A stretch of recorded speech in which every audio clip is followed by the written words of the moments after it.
No evidence. The president accusing his predecessor, Barack Obama, of tapping the phones at Trump Tower.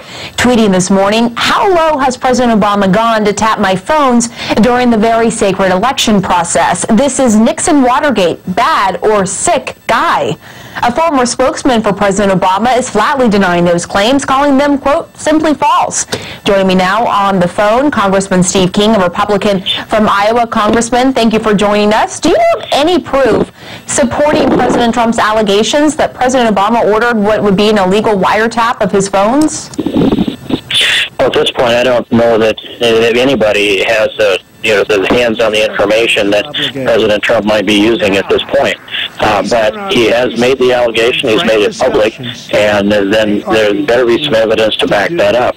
I think the place to look is to see if there have been FISA warrants that have been issued, and if we look back through the media, midsummer it was reported that the FBI had sought FISA warrants, the Foreign Intelligence Surveillance Act warrants, but had been denied as of last summer. But then again in November, the BBC reported that on the second attempt, the FBI had received the warrants, the FISA warrant or warrant. So that might be what President Trump is addressing, and I think it's something that we need to get to the bottom of. Some of it may well be classified, so this could be a while before we get to the bottom of it.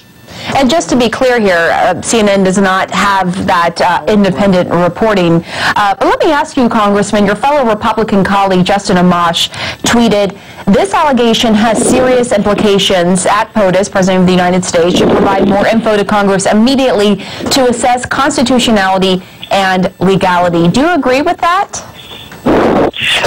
I do. I agree with that we have our constitutional rights, and one of the things that Justin Amash has been focused on has been those kind of rights to privacy and looking closely at the FISA warrants. And I happen to sit on the Judiciary Committee where we have jurisdiction over this issue, and I sat in on a classified briefing just this week that, of course, I can't talk about, but I just want people to know that we are paying attention to these issues. We're looking closely at them, and I think that this is something we need to drill into.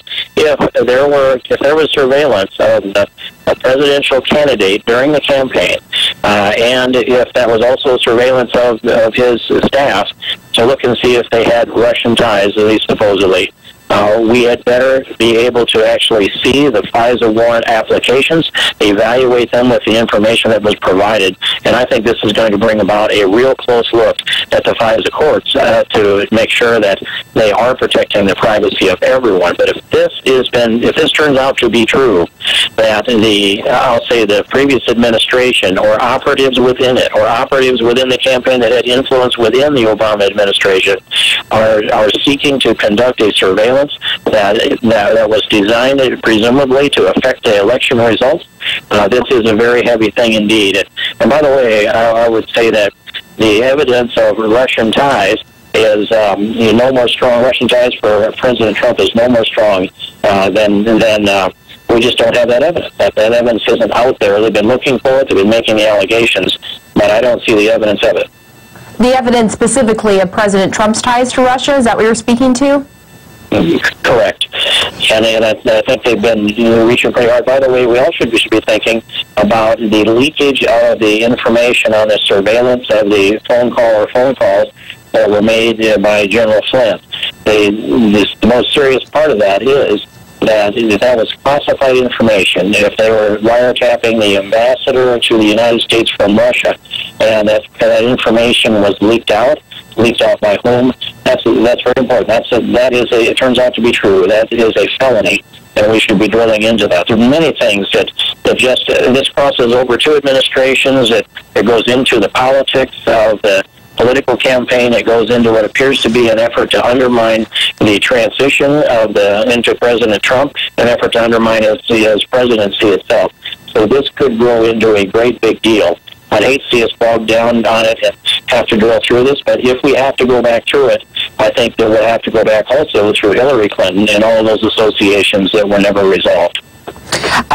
Congressman, CNN has been told that Trump has never been as upset as he was this week after he felt the Jeff Sessions controversy meeting with the Russian ambassador overshadowed his State of the Union address. So why tweet a bombshell allegation, as he did this morning, about the former president wiretapping his phone without any evidence to support that further distracts from any focus on a legislative agenda?